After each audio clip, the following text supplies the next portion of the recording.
into the final round tonight. But he's going to get all he wants from Gary Russell. I don't think there's any question about it. Mark Phillips will be the third man in the ring for this third fight of the night. He's from Knoxville, Tennessee. With that, here's Jim Brinson.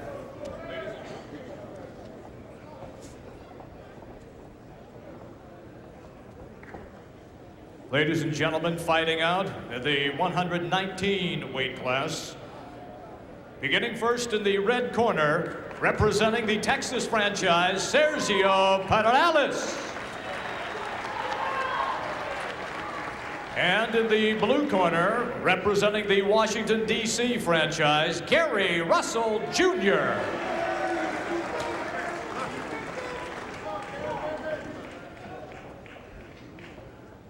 Gary Russell has a little constituency here. Yes, indeed. Interesting matchup because Sergio Peraless, in his first open tournament, gets all the way to the championships. He was the Junior Olympic champ in 2004 at 119. Gary Russell won it at 114 last year. Now he's moved up at 119. So these two lefties very much could be seeing each other a lot in this weight division. Gary Russell, interestingly enough, not happy with the way he fought last night. He said he didn't use his left hand enough, so let's keep an eye on that. He feels that that may be his best punch, and by his own admission, didn't use it enough last night. Russell, of course, ranked #1 in the United States at this weight class, won the U.S. championships after moving up from the Junior Olympics. Russell showing a good jab. I think it was the jab that really won it for him last night. Very quick hands. That was the one thing that really jumps out at you with Gary Russell. He's a good counterpuncher too, and Peraless might be a little bit aggressive in this fight, so we'll look for Russell to counter him. Although Peraless says he likes to counterpunch as well, so it could be a chess match.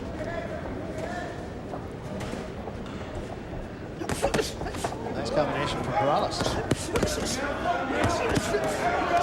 Everybody getting there. Both men showing great hand speed.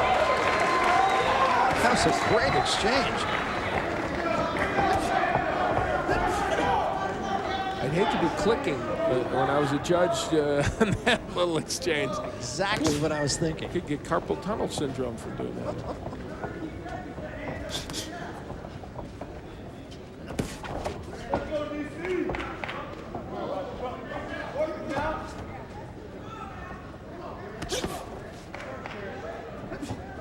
Really, even though I think Russell might have won that round, I thought Peraless had quite a confidence builder in that round. Sergio, put your hands in your lap. You're waiting on him too much. You're waiting on him too much. Take it to him a little bit. Yeah? Keep using that left. All right? Put more pressure on him. Don't wait on him too much. When you catch him with that left hand, every time he throws his jab, keep throwing your left hand and finish off with the right uppercut. Just like we're showing you back yonder. Yeah. Be tight. Keep a tight circle. Touch the body hard. Okay? We're trying to get his hands to come down a little bit. Get his hands to come down. You can go back over top and take him out of there. But I need a lot of hand speed this round.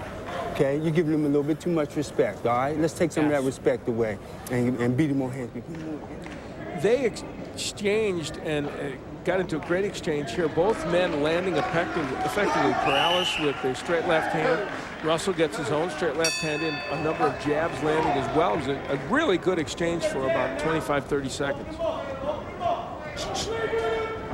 they asked for Gary Russell to show a little bit more hand speed. Actually, thought he showed quite a lot, actually, in that last round. And again, Peraless, as fast as Russell is, I'm not sure that he's that much quicker than Peraless. Peraless has very quick hand speed, and he's a youngster down in Brownsville, Texas. Goes to Fresno High School, and they're building an Olympic Development Center down near Brownsville. There's so many fighters coming out of Texas that I think they feel it's a place to mine amateur boxers.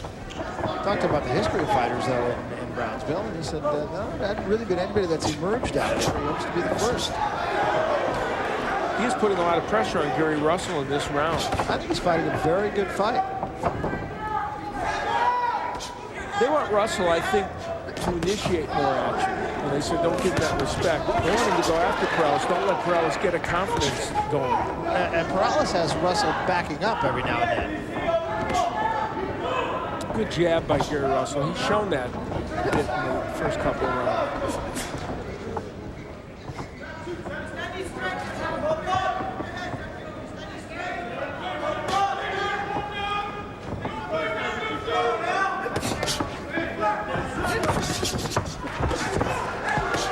Not much there. A lot of flurry of activity, but not many punches landed.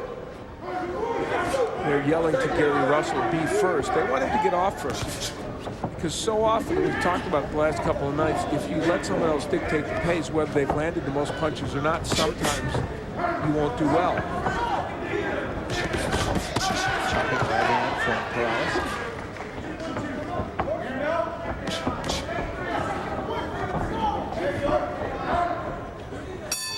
End of round 2, close fight. You need to let your hands go, especially your right uppercut. You're reaching for him. Yeah. Quit reaching. Don't wait on him. Swallow it. Swallow it. And you're reaching, that's when he's catching you. You're throwing it one punch and stopping. Throw him combinations, end up with an uppercut. You're letting him out punch you. So you keep your jab on. You can turn the heat up on him now. How you feel? I feel good. Feel good? All right, let's turn the heat up on this guy now, all right? And put some, and put some heat on him. You understand? You ready for him? All right, I really want you to turn the heat up on him a little bit. Don't burn yourself out, though. Stay smooth on your heat, okay? Okay. Okay, under and over. Touch that body hard, because we're going to take him out on the last round. You understand? All right, way to go to work, baby. Very calm, very confident, very close fight. It is indeed. They have confidence they can take Peraless out in the last round, but somebody better tell Sergio Peraless that first. Yes, that's right. Could happen. I'm not sure he'll cooperate. Yeah. Some of the great 119-pound champions along the way. Bernard Taylor, Meldrick Taylor was 119-pound champion back in 1982. Stevie Cruz. Sergio Reyes. Yeah, excellent fighter. He was in the 92 Olympics. You know, when they talk about great amateurs and smooth boxers, Bernard Taylor from Knoxville, Tennessee, remains in my mind one of the best boxers to ever to win a world championship as a professional. He was a terrific amateur. That's where he made a great mark. Yeah, absolutely. You and I did more than our share of Bernard Taylor fights. Yes, we did. That's true.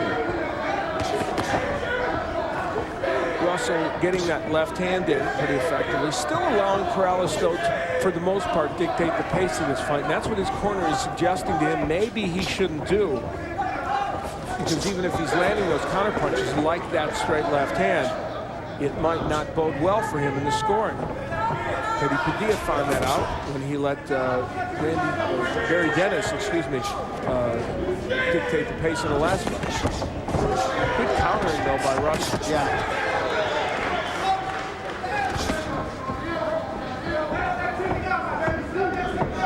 This, of course, equivalent to the bantamweight division in the professional ranks, and a ton of pretty good bantamweights. Well, a couple of pretty good ones right now, as a matter of fact. Yeah, that is for sure. And these guys very much hope to follow suit in that. They both would like to get those Olympic Games first.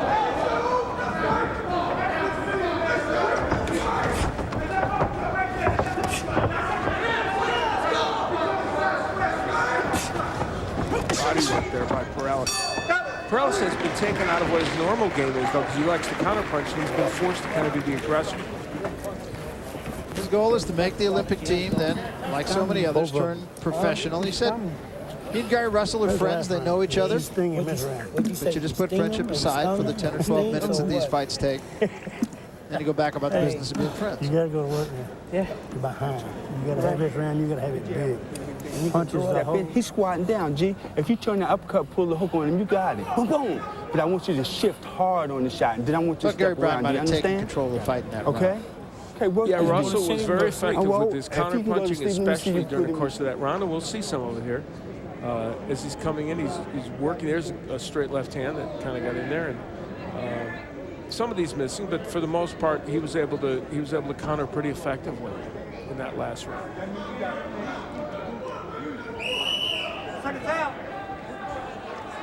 Gary Russell first got into boxing ring at age 6. One of the fights with his dad, put him in the ring, he'd shadow box, people give him money. Good work early in this round by Russell. And Russell getting in, getting out, and scoring very effectively. Look at that, about 5 shots to the stomach. And again, a double right hand. Russell really opening up here, and very effectively so. Well, this is the Gary Russell that has in previous amateur fights electrified crowds like this one. This crowd is very excited. They just need more of that from him. They need that Gary Russell a little more than the Gary Russell that wants a pot shot with counter punches. You can't do that for 4 rounds, obviously, but we need to do it some. Peraless now getting him against ropes and landing a couple good shots. Well, Peraless trying to win this fight in front of his parents. His entire family made the long drive from Brownsville. 15 hours. They just got here this morning. Now that also a sign. We talk about this Golden Gloves program, the amateur program. The families have to really show support for these young men, and in so many cases, as in this case, they do.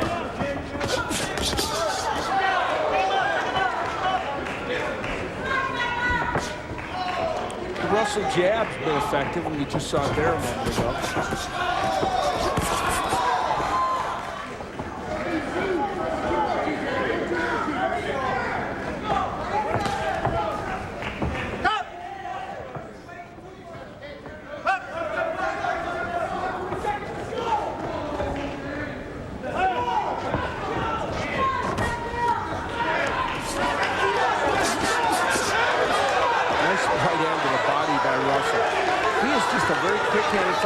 When you look at him and realize he is just barely turning 17, that's pretty impressive. Yeah, it sure is. Nice combination, starting to the body, coming up to the head, and not only are they good combinations, they're effective, and they're scoring points.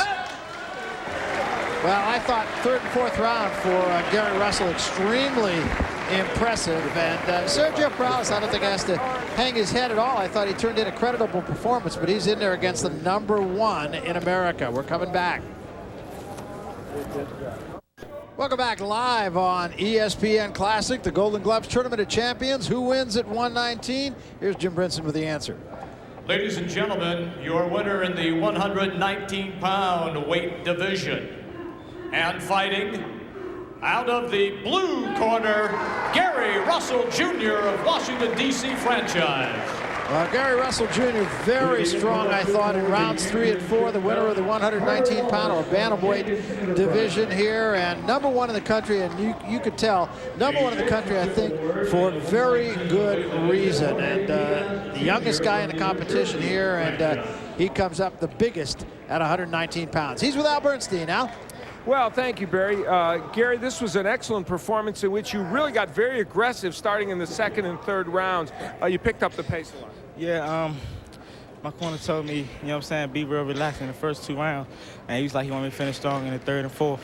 And during the 3rd round, he told me to pick it up but still conserve some energy for the 4th round. And that's what I did. And in the 4th round, I let my hands go a lot more. And then let me come out with the victory on top. Let's see you letting those hands go a little bit. We'll take a look at some of the action. Here, you very quick-handed with him. Right. He was a little too slow. I don't take nothing from him. He was a good fighter. You know what I'm saying? Sergio, he was one of my teammates on the Junior Olympic team. I sparred him once before in the training camp, so I knew I had the upper hand. Yeah, he mentioned you guys had sparred together. Right.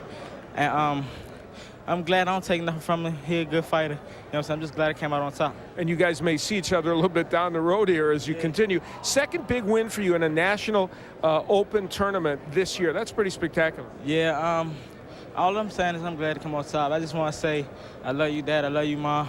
Happy birthday, Dad. And baby, you know I love you too. You know who you are. Okay, very well. Nice message. Thank you, Gary. She knows who she is. And Barry Tompkins knows who he is too. I do. And Gary Russell knows all his brothers. Gary, and Gary. I like that. But he's the oldest. He said he gets to be called Gary. And what's his father's name? Gary. Well, before Muhammad Ali was Muhammad Ali, of course, was Cassius Clay. And he was the 1959 and 1960 Golden Gloves champion. As Bob Dylan once sang, it was a simple twist of fate. How a 12-year-old boy would become a genius at his craft. The times were just beginning to change in the heavyweight division.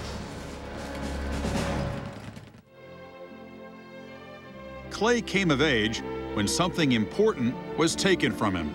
Cassius Clay, 12 years old, had his bicycle stolen. A beautiful red Schwinn. And he was angry, very angry. And he started yelling and screaming how he was going to whoop the next kid he saw that had a red Schwinn and it might be his and da-da-da-da-da. And he wandered into a boxing gym. Cassius comes rocketing down the stairs. Somebody stole my bike, and I'm going to kill him when I get him. I'm going to fight him. And Joe Martin said, wait a minute, wait a minute, wait a minute. You want to fight? Yeah, I want to fight. And Joe Martin took him under his wing. That was it. When he was young, he was fast. Could nobody hit him. I'll tell you that right now. Could nobody hit him because he would hit. He get in there, man, and move, you know. All he cared about was boxing, getting in shape for boxing, getting good legs for boxing. He would run twice as far as anybody else. When the other kids were playing, he was running. He was shadow boxing. He was working the speed bag and the heavy bag. I guess, I'm not a psychiatrist, but I think it bordered on what the psychiatrists call monomania. One thing took over his life, and that was boxing. And yes, he was the greatest. And for you boxing fans who can't get enough, tune into ESPN Classic next Saturday. A full weekend of classic fights, including the thrill in Manila. Of course,